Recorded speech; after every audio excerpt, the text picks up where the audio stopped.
नमस्कार दोस्तों, मैं दिनेश पैरामेडिकल कोचिंग वाला के इस यूट्यूब चैनल पे आपका बहुत बहुत स्वागत करता हूं। तो दोस्तों, हम लोग जो है मोल कॉन्सेप्ट का डिस्कशन कर रहे थे और 2 लेक्चर ऑलरेडी डल चुके हैं। आज हमारा तो तीसरा लेक्चर है। स्टार्ट करते हैं। लास्ट की क्लास में मैंने आप लोगों का एटॉमिक मास, मॉलिक्यूलर मास, ठीक है, एवरेज एटॉमिक मास, रिलेटिव एटॉमिक मास का बता दिया था।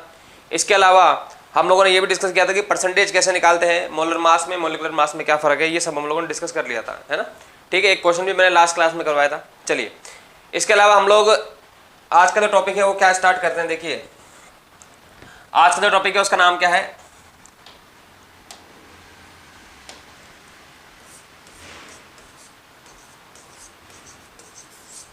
एवरेज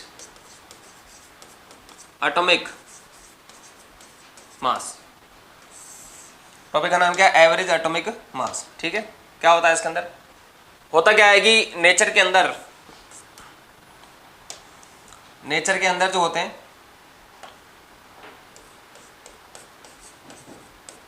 नेचर के अंदर जो आइसोटॉप्स होते हैं, क्या होते हैं, आइसोटॉप्स। आइसोटॉप्स का मतलब होता है कि आपको पता है आइसोटॉप्स क्या होते हैं, कि जिनका एटॉमिक नंबर तो सेम हो लेकिन मास नंबर अलग अलग हो। तो नेचर के अंदर कुछ एलिमेंट जो होते हैं वो आइसोटॉपिकल फॉर्म में पाए जाते हैं। अब उनकी आइसोटॉप की परसेंटेज जो होती है वो अलग अलग होती है। किसी की क्या होती है, किसी क्या होती है, इस वर्ड को नाम देते हैं अपन परसेंटेज अबंडेंस। क्या नाम देते हैं, परसेंटेज अबंडेंस। मतलब जैसे सपोज करें क्लोरीन है, तो क्लोरीन जो है वो एनवायरनमेंट में बोलते हैं या नेचर में बोलते हैं 2 फॉर्म में पाया जाता है। कौन कौन से फॉर्म में पाया जाता है क्लोरीन जो है, एक तो पाया जाता है क्लोरीन 35 की फॉर्म में, और एक क्लोरीन जो है पाया जाता है 37 की फॉर्म में। दोनों का ही एटॉमिक नंबर सेम है लेकिन मास नंबर जो है उनका अलग अलग है, एक का 35 है, एक का 37 है। अब होता क्या है कि इसका अपन एवरेज लेते हैं। तो अब निकाल फॉर्मूला क्या लगता है इसका, कि यहाँ पर एवरेज, यहाँ लगाते हैं अपन average atomic mass is equal to, formula हो जाता है इसका m1 x1 plus m2 x2 upon, यहाँ आता है x1 प्लस x2। यहाँ पर अगर बात करूँ मैं, m1 तो है, क्या होता है m1 को अपन कहते हैं एटॉमिक मास, है ना। m2 भी एटॉमिक मास है, m1 और m2 दोनों एटॉमिक मास है। ठीक है, ये आप चाहें तो AMU में रख सकते हैं। और x1 और x2 की बात करेंगे तो ये परसेंटेज अबंडेंस है, कि नेचर में हर एलिमेंट का कितना परसेंटेज अबंडेंस है, इस तरीके से निकाला जाता है उसको। ठीक है, अब अगर मैं इसमें क्वेश्चन की बात करूं, जैसे कि in nature chlorine has 2 forms. In nature chlorine has 2 forms, chlorine 35 and chlorine 37. If percentage abundance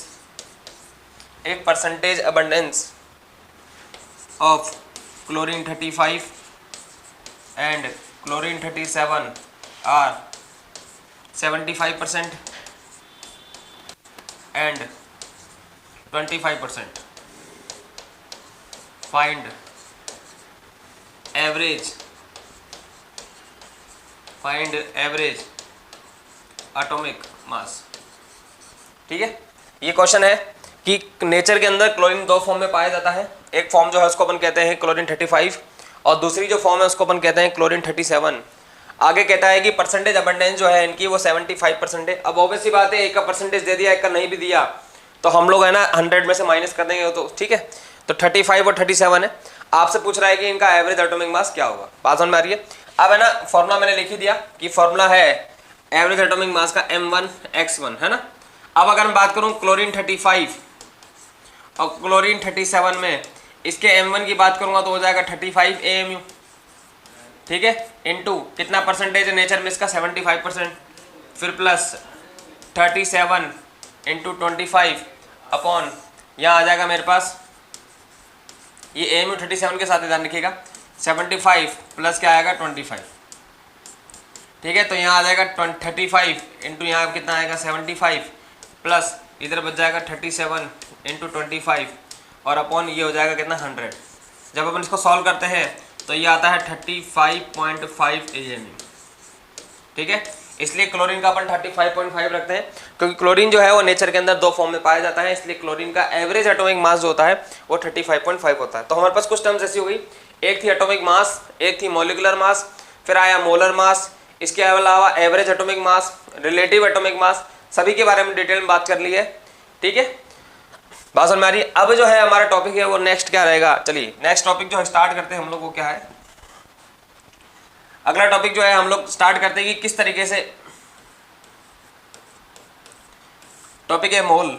अब मोल को हम किस तरीके से कैलकुलेट करते हैं, मोल कैसे कैलकुलेट होता है, क्या फॉर्मूले होते हैं। तो एक बार मैं फॉर्मूला लिख देता हूँ कि मोल इज इक्वल टू, मोल को डिनोट करते हैं अपने स्मॉल एन से। देखिए तो मोल इज इक्वल टू, सबसे पहले सिंपल सा फॉर्मूला था, basic formula, given mass upon molar मास। अब मोलर मास को मैंने दो फॉर्म में करवाया था, अगर आपको याद हो। ये मोलर मास एक तो होता है ग्राम एटॉमिक मास, एक होता है ग्राम मोलिकुलर मास। अगर सैंपल एटॉमिक फॉर्म में है तो molar mass gram atomic mass हो जाएगा, और अगर सैंपल मोलिकुलर फॉर्म में है तो हमारे पास ये मोलर मास जो होगा ग्राम मोलिकुलर मास हो जाएगा। ठीक है, तो एक फॉर्मूला तो ये आता है मोल निकालने का। दूसरा जो है हमारे पास फॉर्मूला आता है number of molecules, number of molecules, इसको मान लेते हैं थोड़ी देर के लिए n मान लेते हैं। इसका फॉर्मूला जो होता है वो हमारे पास होता है mole into 6.02 into 10 to the power होता है 23। एक बार फॉर्मूला लिख देते हैं, फिर सभी पे क्वेश्चंस करवाते हैं। इसके बाद अगला फॉर्मूला जो होता है उसको बोलते हैं नंबर ऑफ एटम्स, इसको मान लेते हैं n एटम्स मान लेते हैं, तो एटम से लिख देता हूँ पूरा, number of atoms is equal to, तो इसका फॉर्मूला हो जाएगा mole into 6.02 into 10 to the power 23। फिर यहाँ पे जो भी उसके पास एटम्स है उससे मल्टीप्लाई कर देंगे। ठीक है, इसके बाद अगर मैं बात करूँ फोर्थ फॉर्मूले की, तो वो लिख रहा हूँ मैं नंबर ऑफ प्रोटॉन्स, इसको मान लेते हैं Np plus is equal to, ये फॉर्मूला क्या हो जाएगा मेरे पास, mole into 6.02 into 10 to the power 23, और यहाँ मेरे पास अब की बार आ जाएगा प्रोटॉन, जितने भी उसके पास प्रोटॉन्स है वो सारे आ जाएंगे। ठीक है, बात समझ में आ रही है। इसके बाद फिफ्थ अगर मैं बात करूँ, नंबर ऑफ इलेक्ट्रॉन्स,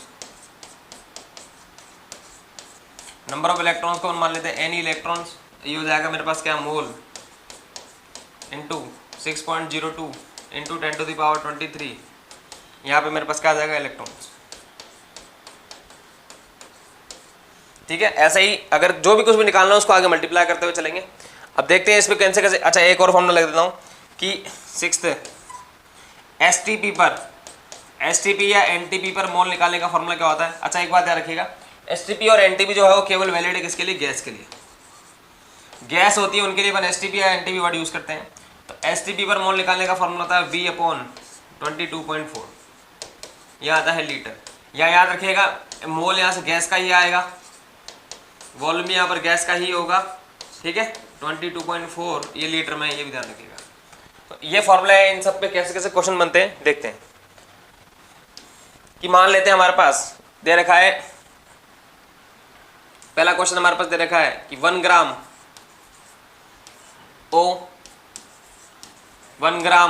O2 और 1 ग्राम O3 दे रखा है कि फाइंड ऑर्डर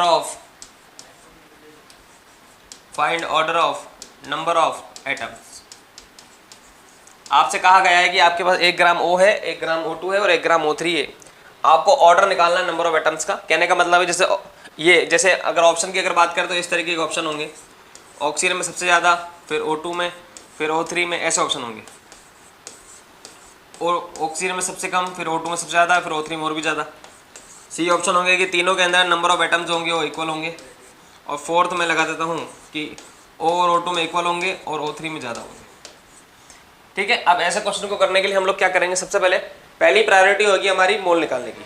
तो पहले लिखा हुआ है हमारे पास, देखिए सबसे पहले लिखा हुआ 1 ग्राम ऑक्सीजन। तो 1 ग्राम ऑक्सीजन में कैसे निकालेंगे, तो नंबर ऑफ ऑक्सीजन एटम्स कैसे निकालेंगे, sorry mole of oxygen atoms. Mole होता है गिवन मास, तो गिवन मास दे रखा है 1 अपॉन इसका मोलर मास।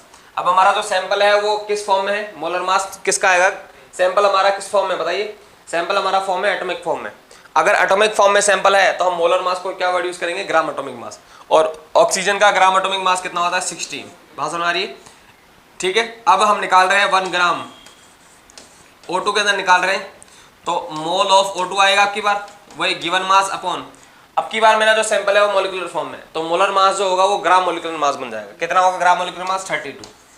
फिर यहाँ लिख रहा हूँ मैं 1 ग्राम O3, तो ये कितना हो जाएगा NO3 इज इक्वल टू, ये हो जाएगा गिवन मास अपॉन, अब की बार कितना आएगा 48। मैंने तीनों के मोल निकाल लिए, अब तीनों में नंबर ऑफ एटम्स निकालूंगा। तो फॉर्मूला मैंने क्या बताया था नंबर ऑफ एटम्स का, ये रहा जो फॉर्मूला है वो हमारे पास ये है कि नंबर ऑफ एटम्स अगर निकालना है आपको तो मोल इंटू 6.02 इंटू 10⁻23 और इंटू कितना हो जाएगा नंबर ऑफ एटम्स। तो कैसे करेंगे देखिए, नंबर ऑफ एटम्स निकाल रहे हैं हम लोग, पहले 1/16 इंटू Na इंटू इस वाले ऑक्सीजन में कितने एटम्स है? एक ही है, तो इसको कर दिया 1। फिर नंबर ऑफ एटम्स निकाल रहा हूँ सेकंड वाले में, मतलब O2 वाले में, यहाँ लिख देता हूँ ब्रैकेट में O2 के लिए, ये किसके लिए था? ऑक्सीजन के लिए, ठीक है। तो अब इसके लिए हमारे पास मोल कितना है 1/32 इंटू Na इंटू आगे का था नंबर ऑफ एटम्स। तो O2 में कितने एटम्स हैं? O2 में 2 एटम्स हैं, O2 में, तो यहाँ 2 से मल्टीप्लाई कर दिया, इसको सॉल्व करने पर कितना आएगा 1/16 इंटू Na। फिर यहाँ लिख रहा हूँ मैं नंबर ऑफ एटम्स किसके? O3 के, तो ये कितना हो जाएगा बताइए, वही given mass upon molar mass into कितना आएगा Na, और यहाँ पे एटम्स O3 में एटम्स कितने हैं? 3, इसको कैंसिल करेंगे तो वही 16 आएगा। अगर आप देखेंगे ये भी 1/16 Na है, ये भी 1/16 Na है और ये भी 1/16 Na है, इसका मतलब ये है कि 1 ग्राम ऑक्सीजन हो चाहे 1 ग्राम O2 हो चाहे 1 ग्राम O3 हो, तीनों के अंदर ही नंबर ऑफ एटम जो होंगे वो सेम आएंगे, कोई फर्क नहीं आएगा। इसलिए जो आंसर हो जाएगा हमारे पास कौन सा हो जाएगा? सी हो जाएगा, ठीक है। बात समझ आ रही है? चलिए अगर अगला क्वेश्चन देखें, देखिए क्वेश्चन क्या कह रहा है कि 1.7 ग्राम NH3 फाइंड क्या क्या फाइंड करने के लिए बोल रहा है? मोल, इसके अलावा number of molecules, number of atoms, इसके अलावा इलेक्ट्रॉन्स और प्रोटॉन्स, ठीक है, ये निकालना है। तो सबसे पहली प्रायोरिटी हमारी क्या होगी कि 1.7 ग्राम में मोल निकालना है। मोल किसके आएंगे? जिसका भी डेटा दे रखा है उसी के मोल आएंगे। तो मोल ऑफ NH3, N मतलब स्मॉल n मतलब मोल, NH3 मतलब मॉलिक्यूल हो गया जो, तो गिवन मास अपॉन मोलर मास। तो अब NH3 का मोलर मास कितना होगा? NH3 का मोलर मास जो होगा नाइट्रोजन का 14 और हाइड्रोजन का हो जाएगा 3, तो गिवन मास अपॉन मोलर मास ये हो जाएगा 70। तो ये मेरे पास कितना आएगा 0.1 मोल, तो मोल तो मेरे पास 0.1 मोल आ गया। फिर दूसरा इसके अंदर है number of molecules. Number of molecules निकालने का फॉर्मूला क्या बताया था? Mole into Na। मोल कितना आया 0.1, Na की क्या वैल्यू होती है 6.02 इंटू 10⁻23। अब इसको चाहो तो कहीं बुक्स ऐसे लिख देगी तो ऐसे लिख सकते हैं 0.1 Na, उससे कोई इशू नहीं है, ठीक है। इसके बाद अगला आता है नंबर ऑफ एटम्स निकालने का। तो नंबर ऑफ एटम्स हम कैसे निकालेंगे? उसको निकालने का तरीका हो जाएगा कि mole into Na into number of atoms. अब NH3 में टोटल कितने एटम्स है? 4, एक नाइट्रोजन का और 3 हाइड्रोजन के, तो ये हो जाएगा 0.4 Na। बात समझ आ रही है? इसके बाद हमारे पास अगला निकालेंगे कि नंबर ऑफ इलेक्ट्रॉन्स कितने होंगे। तो number mole into Na into electron से मल्टीप्लाई करना है। अब NH3 में टोटल इलेक्ट्रॉन देख रहे हैं हम, तो नाइट्रोजन का जो एटॉमिक नंबर होता है वो 7 होता है और हाइड्रोजन का एटॉमिक नंबर 1 होता है, ठीक है। तो 7 हो जाएंगे इसके पास और 3 हो जाएंगे इसके पास। तो NH3 के पास 10 प्रोटॉन होंगे और 10 ही क्या होंगे? इलेक्ट्रॉन होंगे, ठीक है।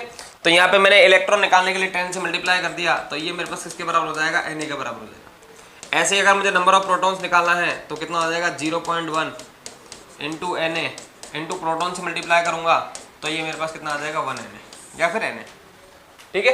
तो इस तरीके से एक ही क्वेश्चन में आपको सारी बातें जो है वो पूछ लेता है, ठीक है। बात समझ में आ रही है? अगर मैं बात करूं अगले क्वेश्चन की, आपसे कहा गया है कि आपको 22400 ml CO2 गैस गिवन है, तो क्या कह रहा है? Find mole of CO2 at STP। अब की बार STP पर पूछ रहा है, मोल पूछ रहा है किसके? CO2 के, ठीक है। तो अभी मैंने आपको बताया कि CO2 एक गैस है और गैस के लिए STP पर मोल निकालने का फॉर्मूला आता है 22 पॉइंट, यहाँ आता है 4 लीटर। अब देखिए CO2 के mole is equal to volume कितना दे रखा है 22400 अपॉन, अच्छा ध्यान रखिएगा ये वॉल्यूम मिलीलीटर में दे रखा है, तो हमने क्या किया, इसको भी मिलीलीटर में चेंज कर दिया, तो ये हो जाएगा 22,400 मिलीलीटर। मिलीलीटर से मिलीलीटर कैंसिल हो गया। इसके अलावा देखिए 22400, ये 22400 है और ये भी 22400 है। बात समझ में आ रही है। तो जब इसको सॉल्व करेंगे तो हमारे पास कितना मोल आएगा, CO2 का 1 मोल। ठीक है, अगर यहीं पे ऐड कर देता कि ऑल्सो फाइंड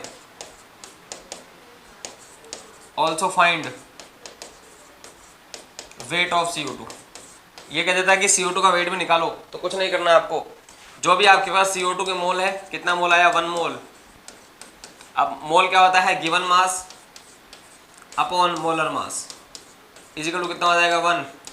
तो यहाँ से गिवन मास जो आएगा CO2 को कितना आएगा, molar mass of CO2 into 1। CO2 का मोलर मास कितना होता है 44 इंटू 1, तो CO2 का जो वेट आएगा वो कितना आएगा मेरे पास 44 ग्राम आ जाएगा। ठीक है, बात समझ में आ रही है। तो इस तरीके से जो है इधर क्वेश्चन बनते हैं, सिंपल से इजी क्वेश्चन बनते हैं।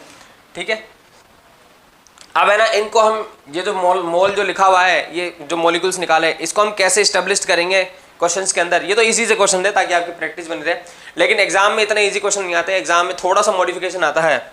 और वो मॉडिफिकेशन क्या होता है, उस मॉडिफिकेशन को सीखने के लिए हम लोग डिस्कस करते हैं। सबसे पहले हमें ये पता होना चाहिए कि व्हाट इज लिमिटिंग रिएजेंट, क्योंकि जब तक हमारे पास लिमिटिंग रिएजेंट नहीं आएगा तब तक हम आगे मोल को ढंग से पढ़ नहीं पाएंगे। इसको शॉर्ट में अपन क्या कहते हैं, LR। मोल चैप्टर की सबसे बेसिक जो नींव मान लीजिए आप, बेस मान लीजिए, वो लिमिटिंग रिएजेंट है। ठीक है, अब लिमिटिंग रिएजेंट कैसे निकालते हैं, क्या होता है, पहले इसकी डेफिनेशन समझ लेते हैं, फिर इसको प्रोसेस समझेंगे। लिमिटिंग रिएजेंट का मतलब होता है कि आपके पास में मान लेते हैं 2 रिएक्टेंट है A और B, और उन दोनों रिएक्टेंट को मिलकर C बनाना है। ठीक है, तो मान लेते हैं कि मेरे पास A + B और इसको मिलकर क्या बनाना है, C बनाना है। अब हो क्या रहा है कि A और B मिलकर C बना रहे हैं, तो एक बार के लिए अपन ऐसा मान लेते हैं कि A के हमारे पास 5 मोल है। एक बार के लिए मान लेते हैं कि A के 5 मोल है। स्टार्टिंग में बात करेंगे T = 0। T = 0 का मतलब होता है कि रिएक्शन भी स्टार्ट नहीं हुई। अभी हमने सिर्फ स्टार्टिंग की सोच रहे हैं कि A के हमने 5 मोल ले लिए और B के मैं ले लेता हूँ थोड़ी देर के लिए 10 मोल ले लेते हैं। ठीक है, तो B के हमने 10 मोल ले लिया। अब C तो 0 होगा स्टार्टिंग में, क्योंकि अभी स्टार्ट रिएक्शन हुई थोड़ी है स्टार्ट, अभी स्टार्ट की हम सोच रहे हैं, फिर दोनों को मिक्स करेंगे। तो मैं ऐसे कह रहा हूँ कि A के मैंने 5 मोल लिए और B के मैंने 10 मोल लिए, और दोनों को आपस में मैंने मिक्स कर दिया। अब मिक्स करने के बाद इनके बीच में रिएक्शंस होगी। रिएक्शन कैसे होगी कि A के 5 मोल खत्म होने लगेंगे धीरे धीरे, और B के भी 10 मोल खत्म होने लगेंगे, और थोड़ी देर के बाद ये दोनों धीरे धीरे कम होने लगेंगे, और जैसे जैसे खत्म होते जाएंगे या कंज्यूम होते जाएंगे वैसे वैसे C जो है हमारा वो बनता जाएगा। ठीक है, बात समझ में आ रही है। अब होता क्या है, मुझे एक बात बताएं थोड़ी देर के लिए कि A के 5 मोल है और B के 10 मोल है, तो A के 5 मोल तो पहले 0 हो जाएंगे। 0 का मतलब खत्म हो जाएंगे। भाई मेरे पास 5 रुपए थे और मेरे ब्रदर के पास 10 रुपए थे। अब है ना, मैंने 5 खर्च कर दिए, उसने भी 5 खर्च कर दिए, तो मेरे तो पैसे 0 हो गए और उसके पास एक्स्ट्रा कितने बच गए, 5 रुपए।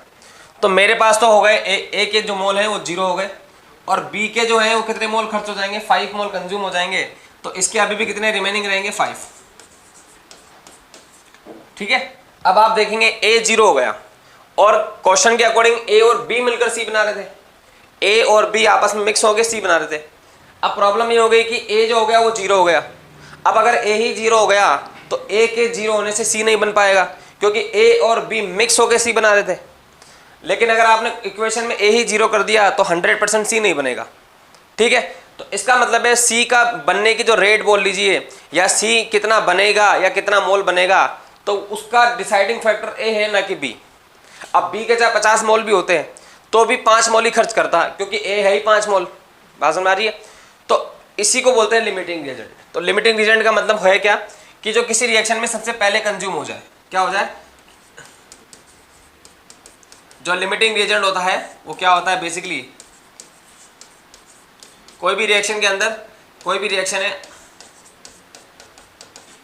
उसमें सबसे पहले फर्स्ट कंज्यूम होगा, ये सबसे पहले कंज्यूम होगा। और कोई भी रिएक्शन अगर हो रही है तो पूरा का पूरा डिपेंडेंसी इसके ऊपर ही है, कंप्लीट रिएक्शन जो है इस पर ही डिपेंडेंट होती है। बात समझ में आ रही है। तो ये लिमिटिंग रिएजेंट है। तो A और B में से लिमिटिंग रिएजेंट कौन हो गया, A हो गया मेरा लिमिटिंग रिएजेंट। और किसी भी रिएक्शन के अंदर जो हम कैलकुलेशन करते हैं, किसी भी रिएक्शन में हम मोल कैलकुलेट करते हैं, A के मोल दे रखे हो और B के निकालने हो, ठीक है, या A के दे रखे हो और दूसरे के निकालने हो, तो वो सब कुछ हमें कौन करवाने देता है, लिमिटिंग रिएजेंट। बिना लिमिटिंग रिएजेंट के मोल वाला चैप्टर समझ नहीं आएगा, क्योंकि लिमिटिंग रिएजेंट मस्ट है। अब ए और बी में लिमिटिंग एजेंट कौन है, ए है, तो अब सारी की सारी कैलकुलेशन जो होगी ना, पूरा का पूरा बेस जो होगा वो हमारा लिमिटिंग एजेंट होगा। तो बी और सी से हमें लेना देना नहीं है, हाँ बी और सी कितना है कितना बचेगा वो बात की बात है, लेकिन कैलकुलेशन सारी लिमिटिंग एजेंट से होगी। बात समझ आ रही है? तो मैंने क्या लिखा कि किसी भी रिएक्शन के अंदर कोई ऐसा रिएजेंट होता है, कोई ऐसा रिएक्टेंट होता है जो किसी भी रिएक्शन में सबसे पहले कंज्यूम होगा, सबसे पहले खत्म होगा, उसी को अपन क्या कहते हैं, लिमिटिंग एजेंट। ठीक है, खत्म हो गया, जीरो हो गया। ठीक है, अब इसको ये तो एक समझाने के हिसाब से बताया था, लेकिन हमें ऐसा नहीं कि बस आपने देखा लिमिटिंग एजेंट और निकल गया, नहीं, इसका एक तरीका होता है, एक मेथड होता है प्रॉपर लिमिटिंग एजेंट निकालने का। इस तरीके को अपन अगली क्लास में डिस्कस करेंगे। बहुत बहुत धन्यवाद, थैंक यू।